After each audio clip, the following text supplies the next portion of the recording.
Yenə gecə olub, şəhər yatır dərinə. Mən isə baxıram keçən illərin yerinə. Bir vaxt arzularım sığmırdı otağa, indi xəyallarım sığınıb bir künc bucağa. Mən qaldım küçələrdə gecə ilə baş-başa. Hər yara bir dərs oldu, yazıldı yaddaşa. Üst tutdum arzulara, dönmədim göz yaşına. Bu şəhər şahid oldu içimdəki savaşa. Küçələr danışır, eşidirəm səsini. Hər addım xatırladır keçmişin izini.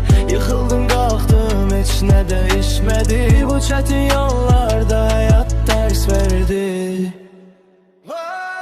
İşıqlar sönəndə düşüncələr oyanır. Səssizlik içimdə min suala dayanır.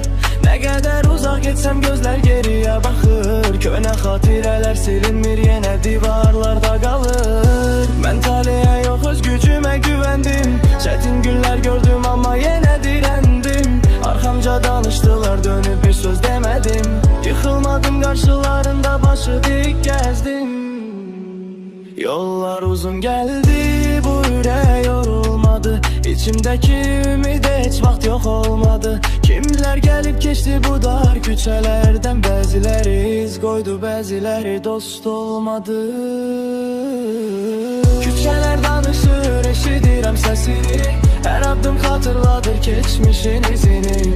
Yıxıldım, qalxdım, heç nə dəyişmədi. Bu çətin yollarda həyat dərs verdi. Küçələr danışır, eşidirəm səsini.